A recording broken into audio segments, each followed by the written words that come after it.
नमस्कार, मैं हूं सुनील बॉबी और आप इस समय देख रहे हैं अपना खास कार्यक्रम बिहार समाचार, जहां बातें करते हैं बिहार की, खबरें होती है बिहार की। बिहार की खबरों के साथ साथ देश दुनिया में क्या कुछ चल रहा है, तमाम खबरों से हम आपको कराते हैं अपडेट।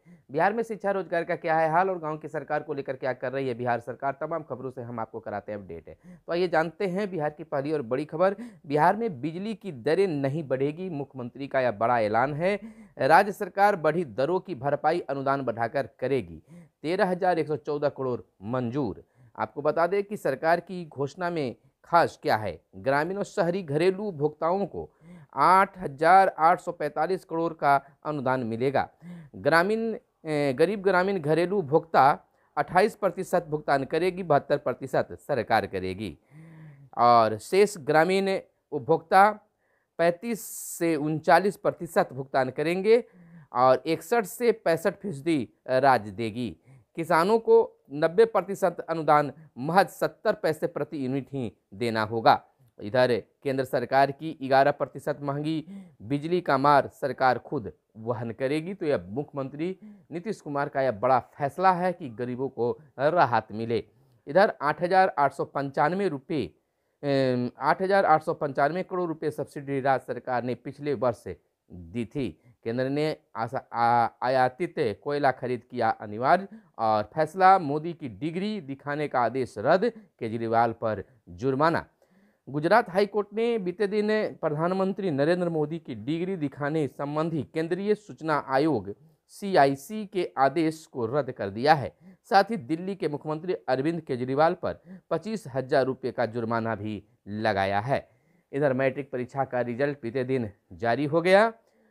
राज्य में छोटे शहरों के लालों ने किया कमाल, 81.04% परीक्षार्थी हुए सफल। शेखपुरा के रुमान अफसर बने स्टेट टॉपर। रुमान अशरफ शेखपुरा के 500 में 489 अंक लाए। वहीं नर्मदा भोजपुर के 500 में 486 अंक लाई। वहीं औरंगाबाद के गोष्ठे ज्ञानी अनुपमा ने 500 में 486 अंक लाकर बिहार 1, 2, 3 यानी टॉपर रही। आपको बताते चले कि बोर्ड ने शुक्रवार को मैट्रिक का रिजल्ट जारी कर दिया, जिसमें 81.04% परीक्षार्थी सफल हुए।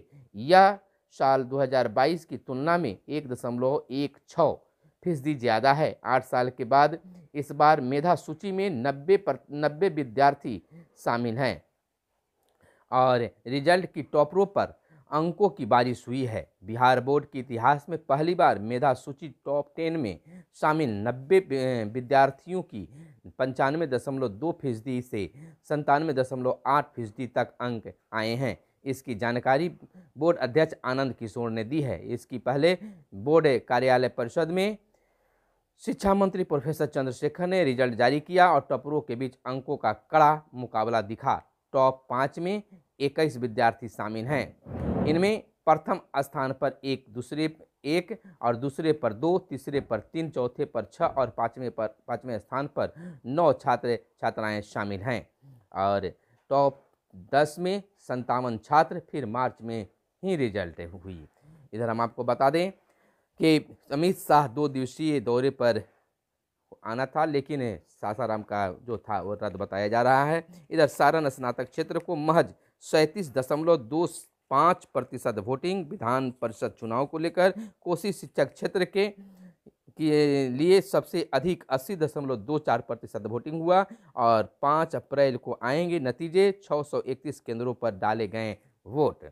इधर हम आपको बताते चलें कि फसल सहायता को 11 लाख किसानों ने किया आवेदन। सहकारिता विभाग के पोर्टल पर आवेदन करने की तिथि समाप्त। रबी फसलों के अलावा आम लीची को भी हुआ नुकसान। आंधी बारिश के बाद तेजी से बढ़ा है आवेदन और ओलावृष्टि से 6 जिलों में 33% से ज़्यादा हुआ है नुकसान।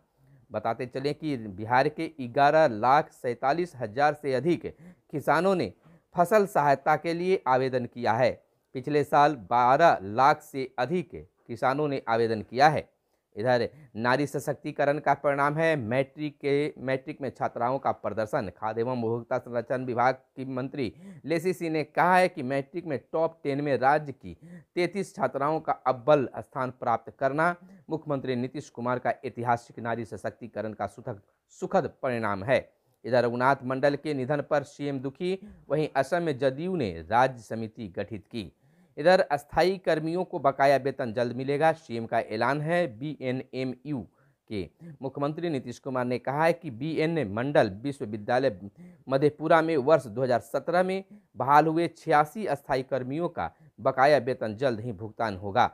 पटना उच्च न्यायालय के आदेश का पालन सरकार अविलंब करेगी। इधर अमित शाह बताएं किसानों की आय दोगुनी कब होगी, राजीव रंजन का सवाल है।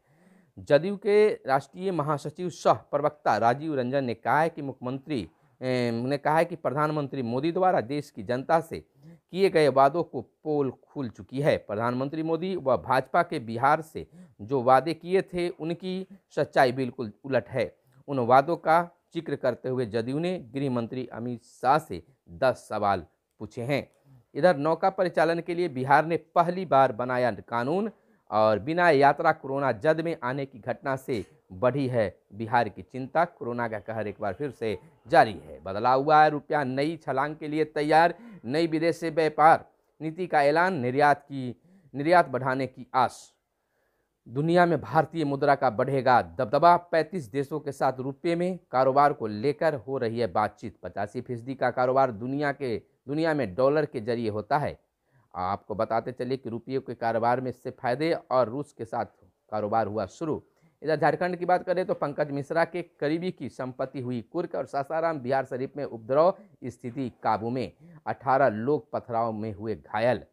इधर चीन ने एलएसी पर उकसाने वाले कदम उठाए, अमेरिका का बयान है। कहा भारत के साथ निकटता बढ़ाएंगे। दोनों देशों के बीच 21वीं सदी में रिश्ते मजबूत हुए, ऐलान है। कोरोना मृतकों के परिजनों को 15 अप्रैल तक मिलेगा मुआवजा।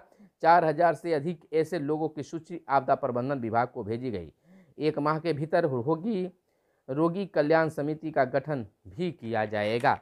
इधर बड़ा ही उत्साह के साथ रामनवमी पर्व खत्म हुआ, और स्कूलों में स्वेच्छा से पढ़ा सकेंगे पढ़े लिखे लोग। सरकार लाएगी शिक्षा दान योजना, शिक्षा विभाग ने की पूरी है इसकी तैयारी। कोई भी व्यक्ति स्कूलों में दे सकता है अपनी सेवा, सरकार इसके लिए कोई राशि नहीं देगी। रिटायर व्यक्ति व शिक्षाविद दे सकेंगे अब सेवा। अब सरकारी स्कूलों में समाज के विभिन्न वर्ग के विशिष्ट लोग, बुद्धिजीवी बच्चों को पढ़ा सकेंगे। राज्य सरकार इसके लिए नई योजना शिक्षा दान योजना लाने जा रही है। इसकी कार्य योजना पर विचार विमर्श चल रहा है। शीघ्र ही इसे अंतिम रूप से लागू किया जा सकेगा।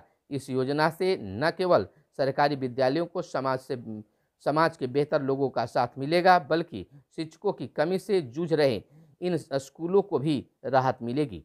पिछले दिनों शिक्षा दान योजना को लेकर शिक्षा विभाग में उच्च स्तर पर गहन मंथन भी किया जा चुका है। इधर ट्रेजरी ने 784 पन्नों का सबूत सीबीआई को भेजा सृजन घोटाले को लेकर। छात्र की गला दबाकर हत्या, चेहरे पर जख्म के निशान। यह घुरैया बांका से खबर आई है। और गया एयरपोर्ट से $1,45,000 के साथ पकड़ी गई विदेशी महिला। और समस्तीपुर में लाठी से पीट युवक को मार डाला गया। और पटना, कैमूर समेत कई जिलों में बूंदाबांदी। और खान निरीक्षण की मौत, हादसे में नहीं हत्या की गई है। वोट के बदले नोट देते भाजपा जिलाध्यक्ष का वीडियो हुआ वायरल, गया से खबर आई है। और सीतामढ़ी में ठनका की चपेट में आने से 2 किशोरी की मौत। हिमाचल से जुड़े नकली दवाओं के तार। और बेला में खुलेगा बिहार का दूसरा आईटी पार्क। इधर खास खबर कुछ और है जो हम आपको दनादन फटाफट स्थिति में बता देते हैं। आपको बताते चले कि दिल्ली पर जीत की हैट्रिक के साथ आगाज करने की उतरेगी लखनऊ। और नए कप्तानों के लिए जीत की राह आसान नहीं होगा। इधर विम्बलडन ने रूस और बेलारूस की एंट्री। इधर खास खबरें देश दुनिया की ओर से। मार्च में पहले 2 हफ्ते गर्म और बाद में सबसे ठंडे। यानी कि आपको बताते चलें कि देश में मार्च में मौसम के मिजाज के 2 रंग देखने को मिले हैं। भारतीय मौसम विभाग के अनुसार मार्च के पहले 2 सप्ताह गर्मी भरे उमस रहे हैं, वहीं बाद में 2 सप्ताह में मौसम अधिक ठंडा रहा। आंकड़ों के अनुसार बीते 73 साल में मार्च के आखिरी 2 सप्ताह सबसे ठंड सप्ताह में रहा। मार्च में बारिश ने भी मुश्किल बढ़ा दी। इधर जलवायु परिवर्तन में भारत की भूमिका 4.8%। और झटका लगा ट्रंप पर अभियोग चलाने के लिए मंजूरी। और हावड़ा में फिर बवाल, पुलिस पर पथराव। रामनवमी के जुलूस में गुरुवार को हुई हिंसा के बाद काजीपाड़ा में शोभा यात्रा के दौरान झड़प। और कांग्रेस महिलाओं नए चेहरों को टिकट देने का है सवाल। और नेपाल में के पीएम प्रचंड ने किया मंत्रिमंडल का विस्तार। और मोबाइल बनाने वाले मैट्री इसके बेतहाशा इस्तेमाल से दुखी। और भारत और इजरायल के बीच संबंध ज़्यादा अहम, बिरला का यह कहना है। भ्रष्टाचार में सेवानिवृत्त मेजर समेत दो साल की सजा मिली। मानसिक विकास पर भी नज़र रखें। तो बस आज की यही खास खबरें थी। फिर मिलते हैं अगले वीडियो में, तब तक के लिए चाहिए इजाज़त। कैमरे के पीछे हैं मिस्टर साहिल। धन्यवाद। जय हिंद, जय भारत, वंदे मातरम।